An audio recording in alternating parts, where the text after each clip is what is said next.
Good evening. Welcome to WSBI, your resource for success podcast program, where you get to meet inspiring women-owned businesses from across the country. And now, for your host, Kimberly McElmore. All right. Hello, and welcome to another night of sharing. And this is a special edition podcast. With us, we have celebrity chef Geoffrey Jouvin, owner of Chef Caters LLC, co-owner and chief social media officer of the media company What's Hot in HipHop.com, and a motivational speaker and survivor of kidney failure and transplant. So, welcome, Chef Jouvin. How are you? Thank you so much. I am well. I'm blessed and highly favored. How about yourself? I am doing well, and thank you for this opportunity, for allowing me to interview. I'm sure you are a very busy person, and so I'm really looking forward to our time tonight. So why don't you tell the listeners just a little bit about yourself? Well, first I say thank you for the opportunity. I noticed you said thank me. No, I'm thanking you. Well, I always say thank you because without you all, I wouldn't have a show. So I appreciate every one of my clients. I do appreciate you. Thank you. Thank you. So yes, I have been a chef for about 12 years plus now. At the same time, I was working in the medical field for stability and benefits, of course. I've been in the entertainment business about 20 years plus at the same time, pulling the train of being the chef. Work with several celebrities and now embarking on writing my own book and also educating the world on what's happened to me. And I try to help other people in the same era that I've gone through. Okay. Well, Chef Jouvin, before you dive into, we got a lot to talk about with your business because you have done an incredible amount of work in what I would consider a short period of time. But tell me a little bit about where you're originally from and, how you kind of got involved with starting with the first piece of wanting to be a chef. So let's start with that first. I'm from down south. I was born in Harlem, though. But most of my grains, I say, is from the South Carolina, Greenville, Louisiana, those neck of the woods. Mm-hmm. Been living in New York most of my life.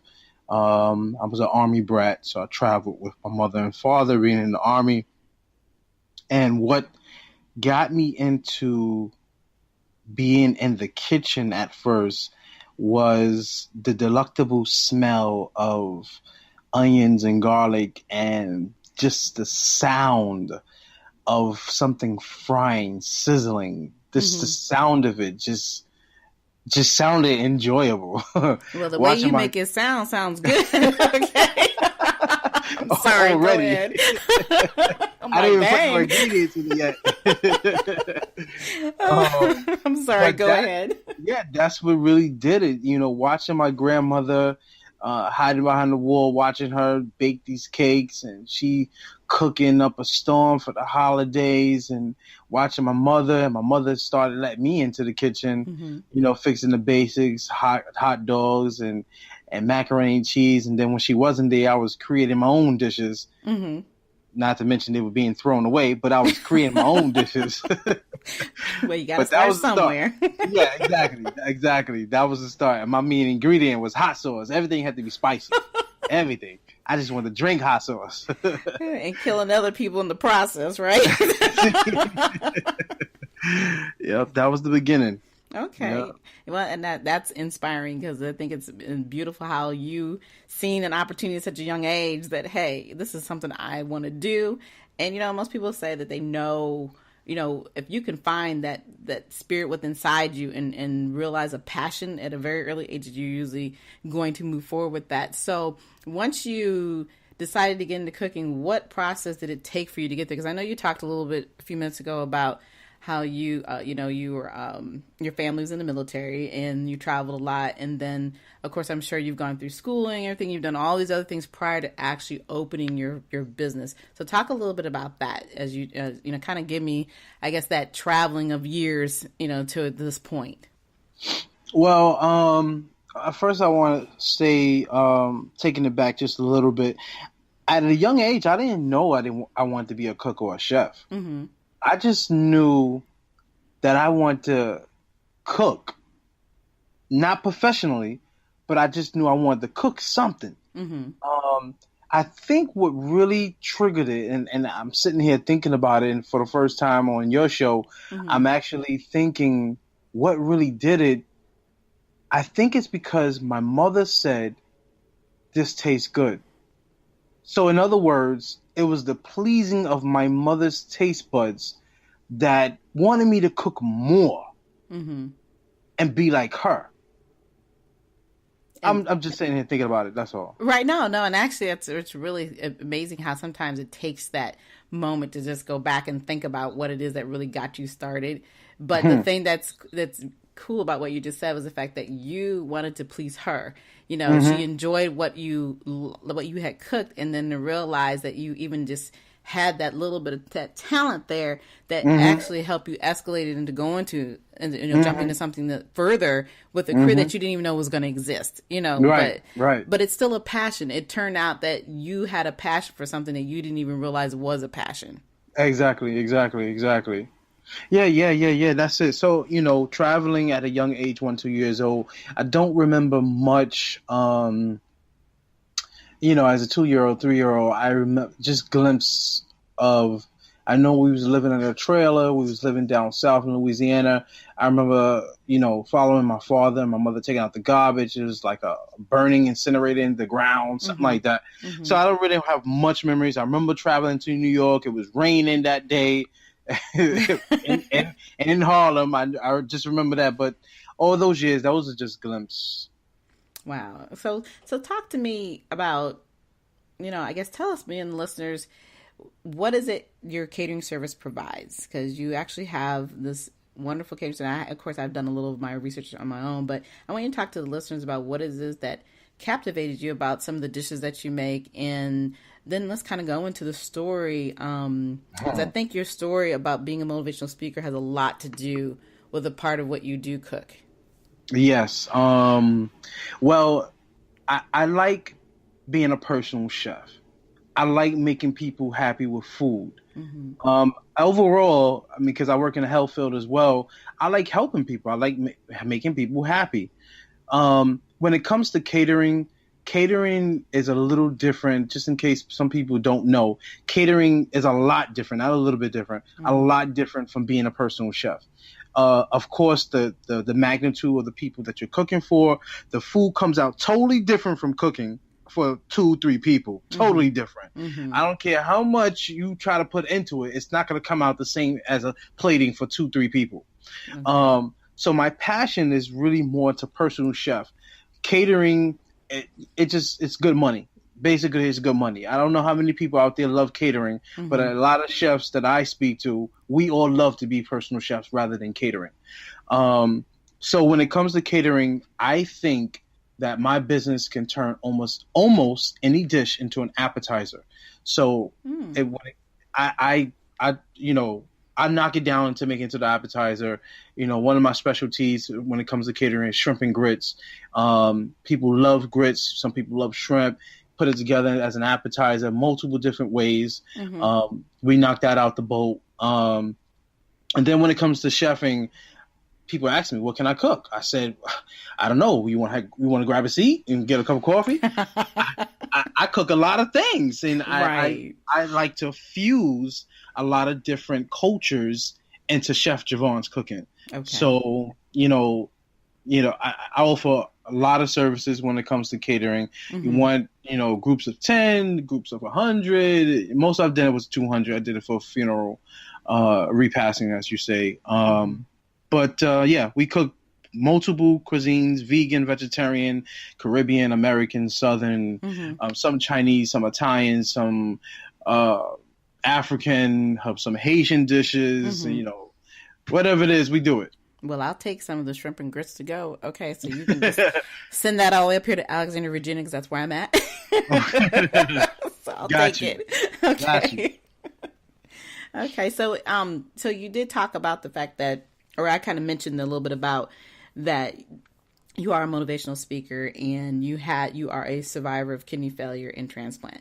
So can you talk to me a little bit about that and tell the listeners what happened and how it's infused in the repurposing also, I guess, for your business? Sure, absolutely. Everybody that's successful in life has a niche. Basically, they have something that divides them from the next person. So I myself, Chef Javon, it's not just your average chef. Mm-hmm. Like you said, I have a story, and my story, of course, God is all over it. He's the one who's pulling my story. He's the one who's creating the story. So many times I tell this story, I always get a different revelation. And I always, of course, I got to praise God at the same time I'm telling the story. So as I sit here and think about where I start from, I'm still praising God. So like I said in the beginning of your show, I had a passion for cooking. Mm-hmm. I remember I was working at a law firm in the Bronx many years ago. Everybody would say, why don't you start your own business? Start your own business, stuff, blah, blah, blah. So years and years, you have that challenge of fear of starting a business. Where I'm going to get the money from? Or how I'm going to get this? And where I'm going to do that? And, all these questions. And I say, you know what? I'm going to start it one day. So this is what God does. God, He creates the path. You just got to choose your path, the power of choice. Mm-hmm. And like I said, as I sit here, I'm looking at how He put things out there and it gets glued together. So, okay. So kidney failure hits me. I'll tell you how. I was working at American Girl, mm-hmm. and I was about 19 years old, 20 years old. Oh, let me take it back a little bit back. I was in military school when I was 18. Okay. And there at the National Guard Challenge Program up in Peekskill, my trade was culinary arts. And there I cook for my cadres, I cook for, my fellow Corps members. And we lived on a military base. And it was a great experience learning how to cook, for an army, basically. And I went to MEPS. One of my dream goals, lifetime goals, was to go into the military, into the Navy, to be a mess hall specialist, which is a chef, because they say that best chefs come from the Navy. Mm-hmm. Okay. So went to military school, went to MEPS to get the physical done for the military. And they said I had too much protein in my urine. I was like, okay, I'm 18 years old. Mm-hmm. All right, I'll go on a special diet. You know what I'm saying? Right. So the recruiter says, they disqualify mm-hmm. a lot of candidates for that specific reason. Mm-hmm. I said, okay, maybe it's a black thing. I don't know, whatever. So I'm going to do my thing. Now I'm already in military school, which is a plus to get into the military. Right. I have flat feet. So that's one of the things that they disqualify you for. Mm-hmm. And they didn't even look at my feet. So I was like, that was a blessing. They didn't even look at that. But one trumps the other, the protein in my urine. Mm-hmm. So I'm thinking, okay, protein is good. Protein rebuilds tissue and strengthens the body. Mm-hmm. So a lot of protein should be good. I'm working out on a military base, Right. So they said no, they wasn't going to accept me because of that. And I need to go see a kidney specialist. Okay. Called my mom's, went on a diet when I was there, drinking a lot of water and, slowed down the protein, eggs and stuff like that. Right. Went to go see my own personal doctor. Once graduating the military school I was at, my personal doctor told my mother and myself that I need to see a kidney specialist. Something's wrong with my kidneys. Granted, when I was a baby, there was something wrong with my bladder. I went through several testing when I was a baby. Mm-hmm. And, I tell the world, I peed the bed until I was like 10. No, I'm not going to lie, like 11, 12 years old, because mm-hmm. I had issues. Mm-hmm. So catching up, 18 years old, now something wrong with my kidneys. Okay. Me being 18, being ignorant, and I say that because I didn't take it serious. I said, whatever, life goes on. I'm living. I think I'm 20 years old now. I'm working at American Girl. And I started getting some type of symptoms, Kim. Okay. I thought I was sick, like the flu. I was spitting up blood. Wow. I was so fatigued. I couldn't even stand up and brush my teeth. And when I turned my face to the side, I looked to my right or left, there was this foul smell coming out of my mouth, like something was dead. And I didn't know what was going on. I'm sweating at work, but I gotta work because I gotta pay my rent. Wow. So I'm working, I'm ignoring these symptoms. My feet were swollen. Kim, they were swollen. I didn't know, but I said, okay, I'm gonna take my vitamins, eat my bananas, eat my oatmeal, drink orange juice. I said those specific things because those exact things are the total opposite things to eat when you're on kidney failure. Wow. So I was actually killing myself more than helping myself. Wow. Lord knows when what the final day was, if I was going to be taken out of this world or not, if I didn't go to the hospital. So December 22nd, no, it was December 19th, I went to Elmhurst Hospital in Queens, and they said I had chronic kidney failure. I was at the very end stage. They didn't say how many days I could have had left, but they said any other day or any other hour I could have died.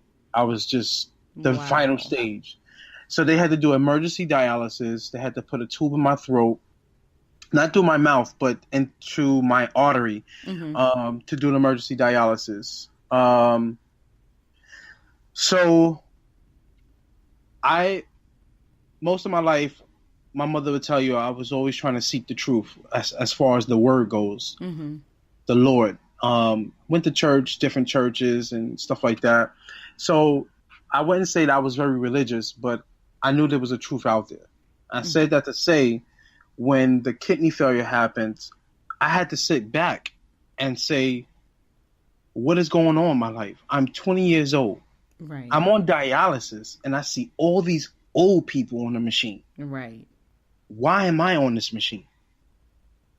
So, you're not supposed to ask God why, right? Right. But so, we do. Right, right. But the most difficult part, one of the most difficult parts about this walk was you had so many people coming up to me saying, oh, you're so young. Why are you on dialysis? They're curious, but at the same time as hearing these words, it was detrimental to me. Because you're right. Why am I on dialysis? So I'm like remembering this whole story like it was yesterday. I went to this church. I forgot the name of the church. Wow, it just left my head. But I went to this church. I got saved, and I cried out to the Lord, like, why? I had to seek the truth, basically, and I had to seek why, God. Why would you do this? Of course, then I would say, why'd you do this to me? Now is why, God, why did you allow this to happen to me? Because he has a mission, and his mission was to use me. I'm jumping ahead. No, it's okay. Go ahead. It's okay. I sat back. I started my business while doing dialysis. I couldn't go to work. I don't know how people go to work. Some people do go to work right after treatment, but my body was drained, and going through dialysis is not like going to the hospital, getting a shot, and you go home or you go to work. It's You're sitting at a machine for 3.5 hours, maybe 4.5 hours, depending on your depth of your dialysis, in terms of what stage you're at. So a machine, just in case those are listening that don't know what dialysis is a treatment for kidney failure.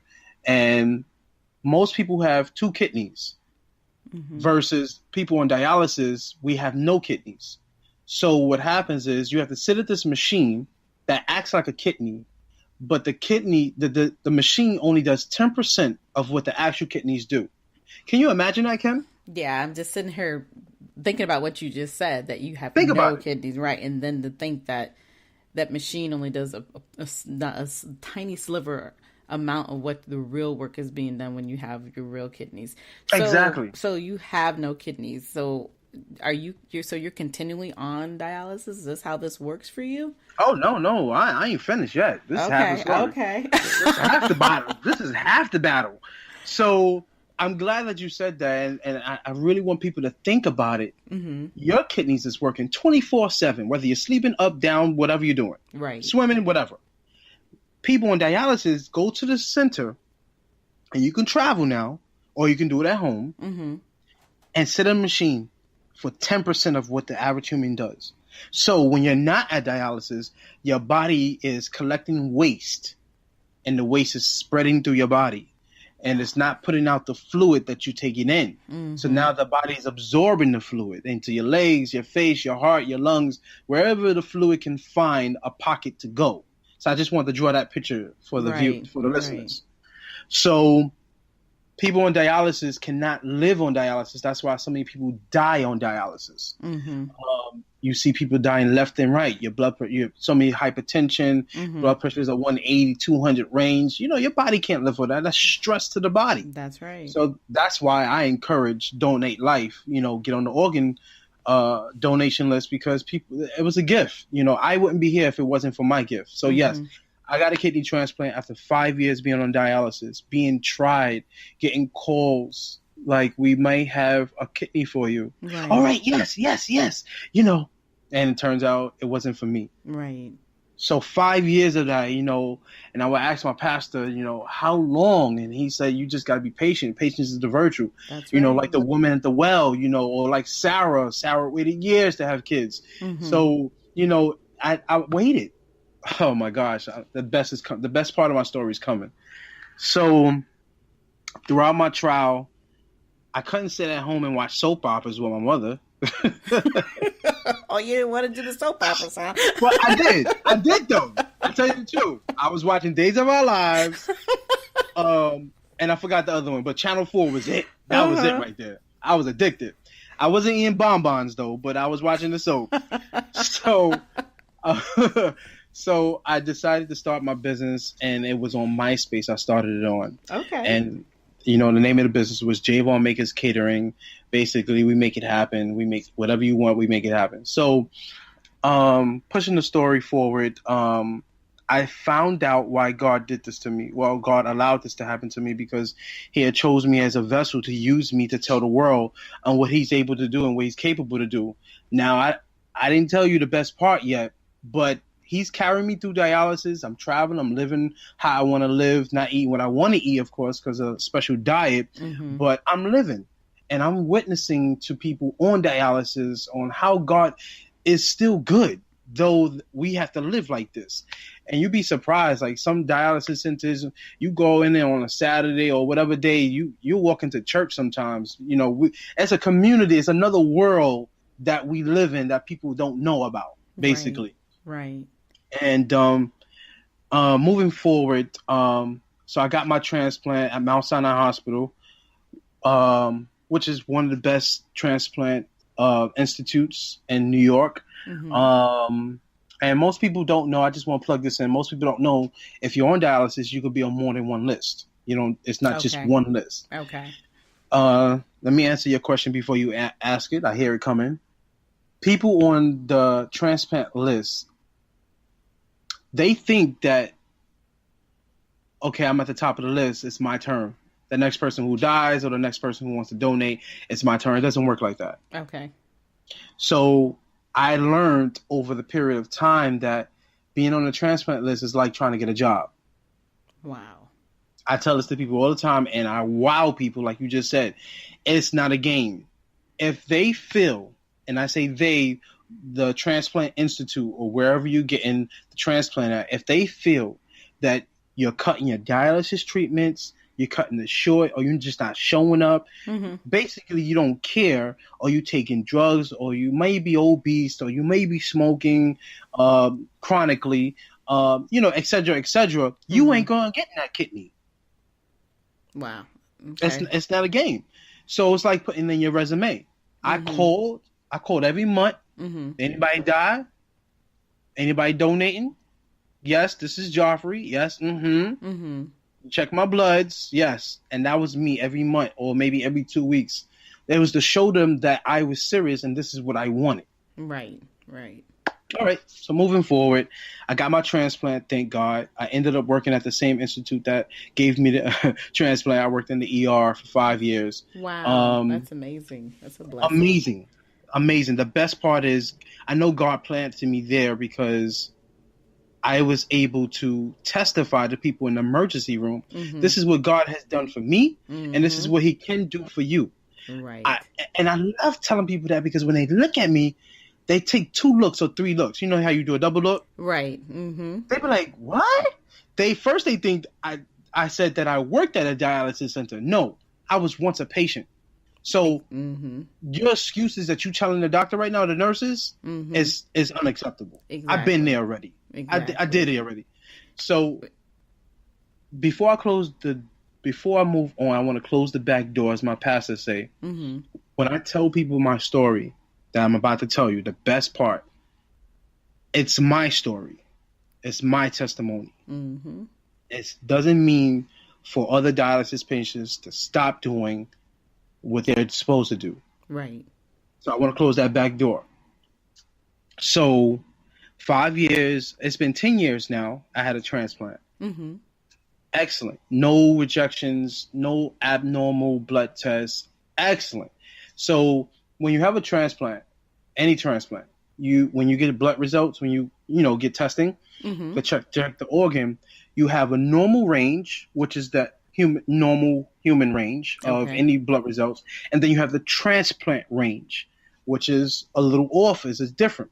Right. Okay, so when I get my blood tested, it's in the normal range, not the transplant range. Wow. That's amazing. Amazing. God is good. So here's the best part. 1 year, I did a shut-in with God. And I'm attending House of Living Bread, and Pastor let me stay in the church for a week. I woke up with God, went to sleep with God. Nothing else. No communication with the outside world, no text, no phone, nothing. Mm-hmm. Not even bathing. I just brushed my teeth, woke up, worship, pray, read the scriptures, everything. Because I just want to hear from the Lord. It was a wonderful opportunity. It's better than fasting. It's just shutting in. God told me that he was going to make the kidney in me one. That was his exact words. Now, this was before I got my transplant. So I didn't know what he meant. Right. Okay. All right, Lord, I hear you.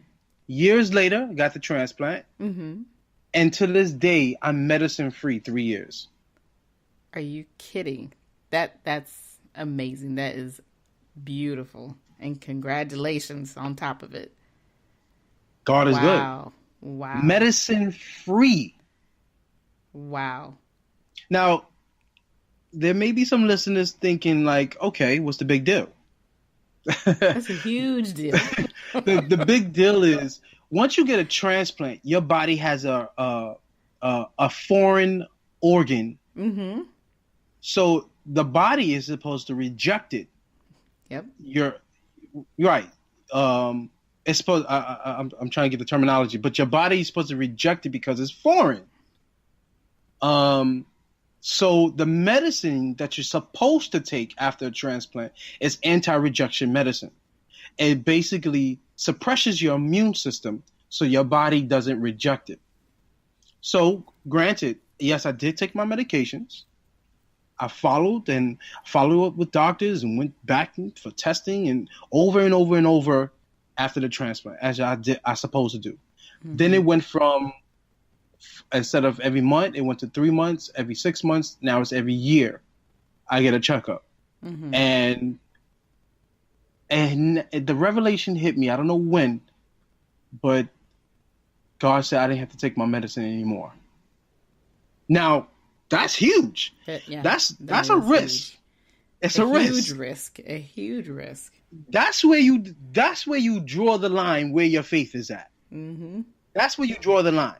And I'll touch on that a little bit as far as faith goes, because everybody say faith the size of a mustard seed, right? But there's a lot more scriptures that's bigger than that scripture that discusses faith, right? Such as this: when you hear the Lord say this, it is thus. It is what it is, and it's in the past, because what God says is. Sila, somebody would get that tomorrow. Mm-hmm. So, so I didn't tell the world that this happened. Mm-hmm. The time had to be right, of course. Of course. And that's So, with anything. Right, exactly. So I went to church and told Pastor I had this big testimony to tell everybody. And, Pastor always has to hear the testimony first, Mm-hmm. because he wants to make sure I'm saying it right to the people and I'm glorifying God and not glorifying the devil, right? That was just him protecting me, of course. Okay. So I got the microphone and told the church and amen. Mm-hmm. So the vibe I got from that was half and half. Okay. It's not like the church was jumping and the praise music was shouting and you had people dancing in front and people dancing in the back, people falling out, talking in tongues. No, you ain't had none of that. Okay. You ain't had none of that. Mm-hmm. But God is still good. That's all charades, but God's still good. So that same day, I went on Facebook, typed up my whole testimony on Facebook. Mm-hmm. And this is where the enemy creeps in at with doubt. So now I'm telling the world any which way possible, email blast, Facebook, MySpace. No, MySpace wasn't there. Right. Any which way I could. I don't remember what other social media was then, but any which way I could. And this is what I got, Kim. Mm-hmm. Oh, God is good, but maybe you should take your medicine. That's 90% of what I got. And most of those comments came from the body of Christ, Christians, as they call themselves Christians. Mm-hmm. And I say that because it's like, it's either you're going to be a Christian, which is Christ-like, or you're not going to be a Christian. There's no gray area. You can't ride the fence. Right. It's either you believe that he raised the dead and heals the sick, or you don't believe it at all. Mm-hmm. So my struggle was hearing these comments and seeing them, reading them on Facebook. Some people said they're going to follow me, I guess to see if God is good or he's not. But the people said they would just follow me for the years and see if my kidney will reject. Really?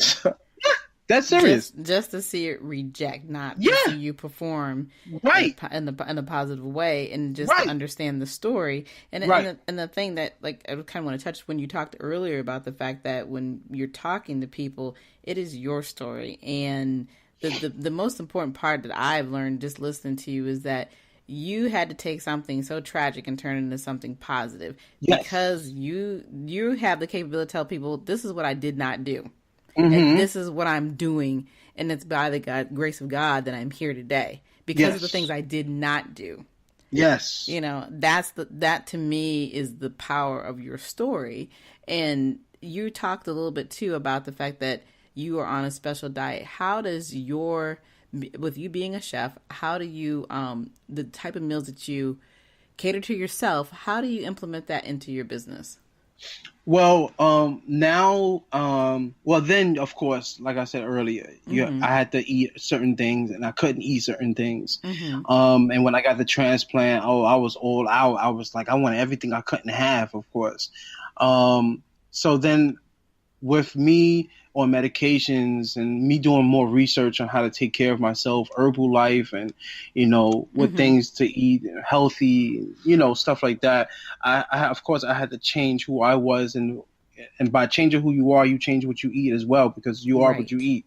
That's so I incorporated my dialysis diet somewhat into my new diet. So, so for instance, on dialysis, you can't eat collard greens. Okay. Because it has too much potassium. And for people on dialysis, too much potassium damages your heart and raises your blood pressure. Versus me now and you can have all the collard greens you want because it's healthy for your heart. Mm-hmm. So what I do now is, and I give kudos where it's due.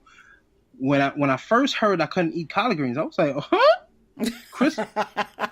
Christmas coming up? I can't eat no collard greens? Oh no.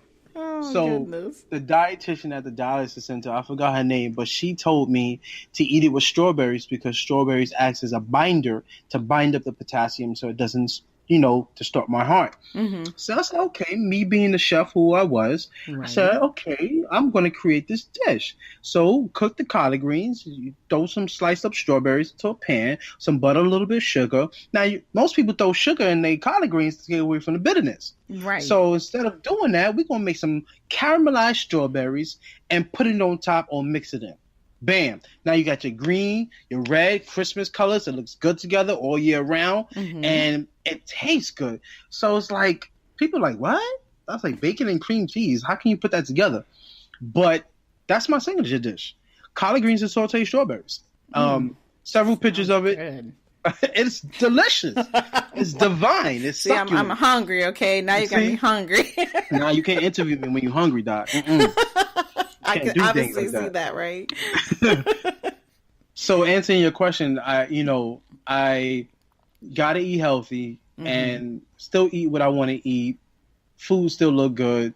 And I just incorporated the 2 different diets so that now people on dialysis can still follow me, and I can cater to people on dialysis just as well as people that's not on dialysis, even to those who are on that are diabetic. That are diabetic. Right.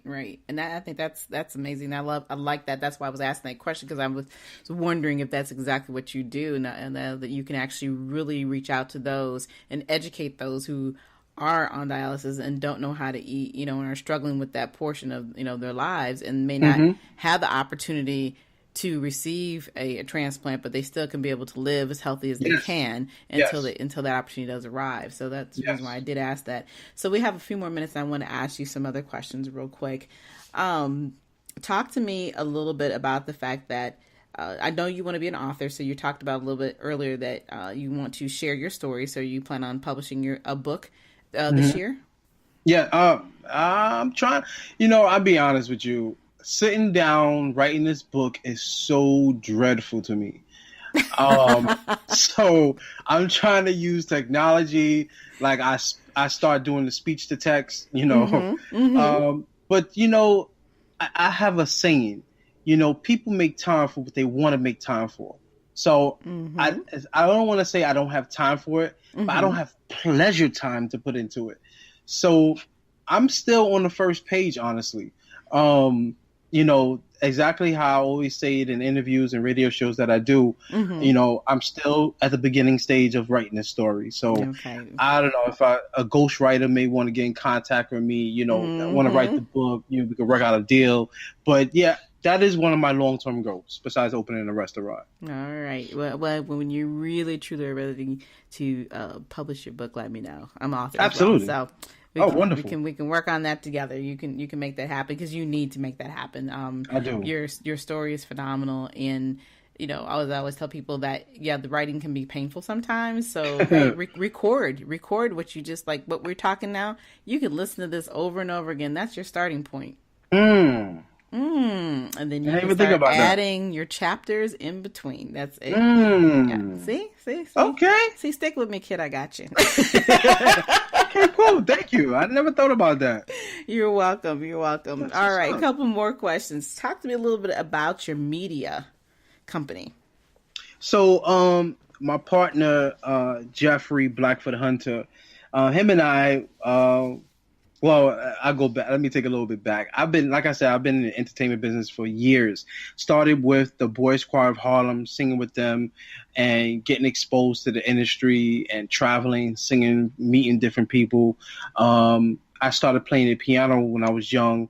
And, I think I'm pretty good at it. And I met somebody that worked with Bad Boy, and then I started doing some pre-production with Bad Boy.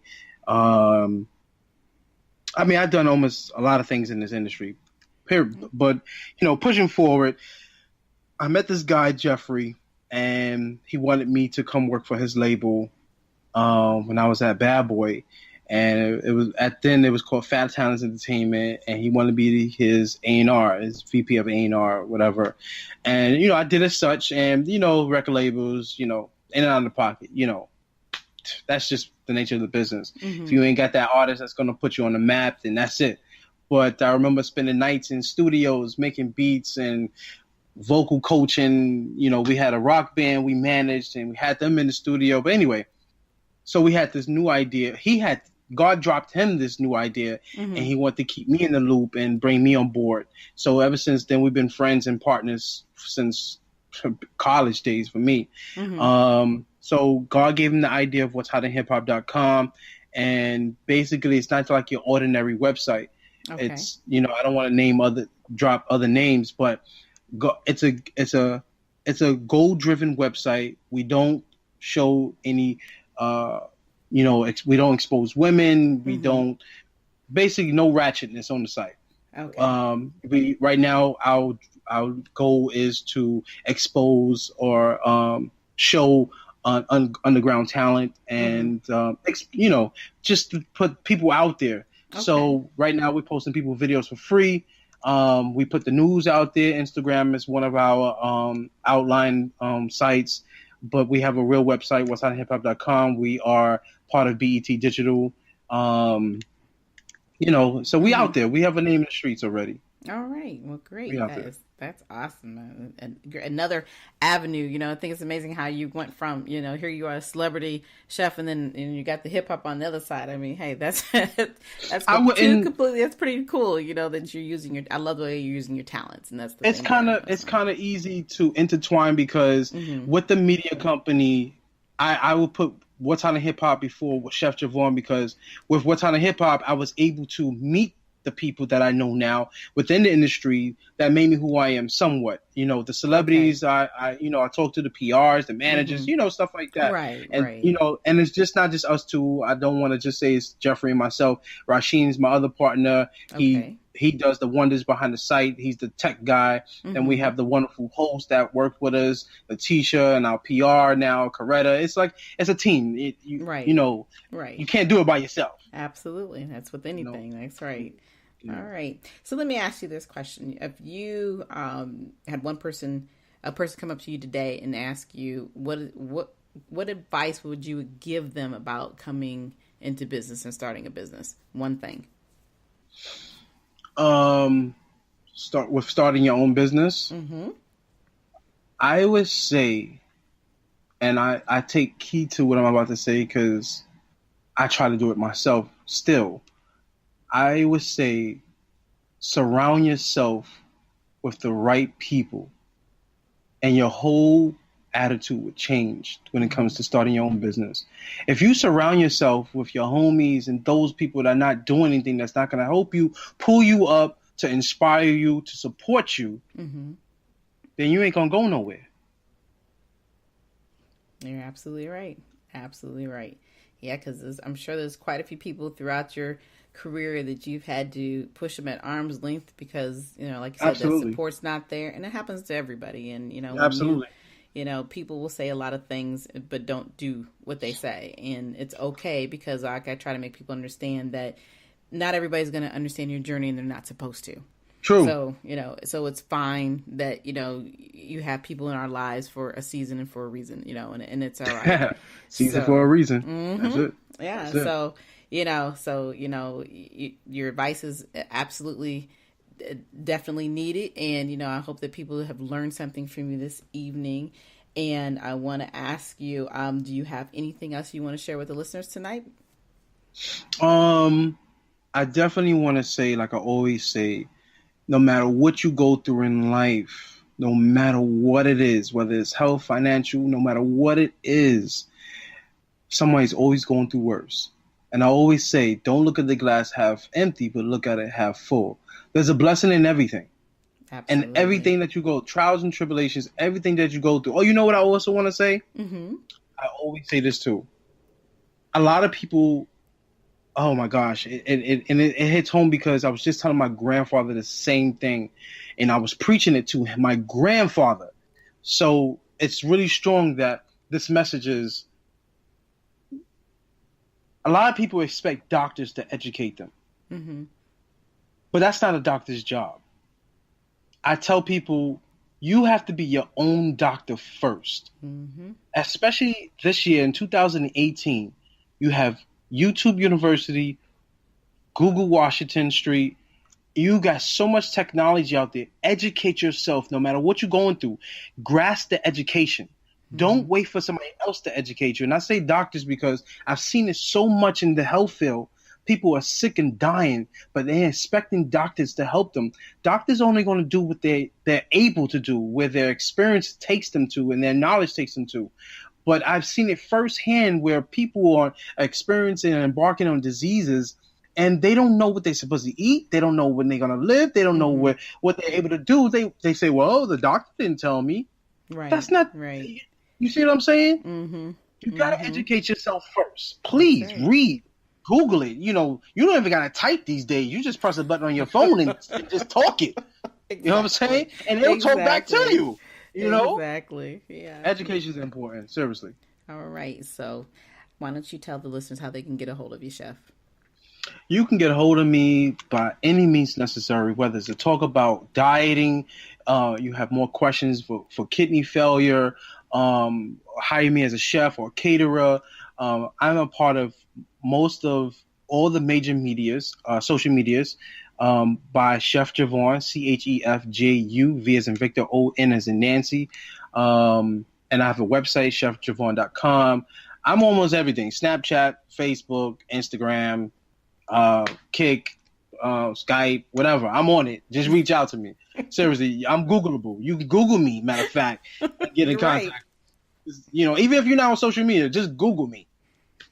Yeah, that's right. You are absolutely easy to find, huh? Absolutely. I'm trying. Well, you're doing exactly what you're supposed to do. That's and right. I travel. So just because you're not in my state, I travel to you. And I have a new slogan. You want it, you buy it, and I'll cook it. That's it. All right. Well, we'll have to try that out. Like I said, you got me hungry, so. Let's do it. All right. Okay. Well, I just want to say again, thank you for coming on tonight and sharing your story with me and the listeners. I appreciate it. Oh, it's my pleasure. And for everyone else, enjoy the rest of your evening. Also, check us out. We are now on iHeartRadio. Make sure you join and subscribe. Have a great evening, and thank you. Good night, everyone. We will be back next Thursday evening at 7 p.m. Follow us on Spreaker, www.spreaker.com/user/WSBI. View our new WSBI website anytime at www.wsbillc.com and on Facebook, Twitter, YouTube, LinkedIn, and Instagram.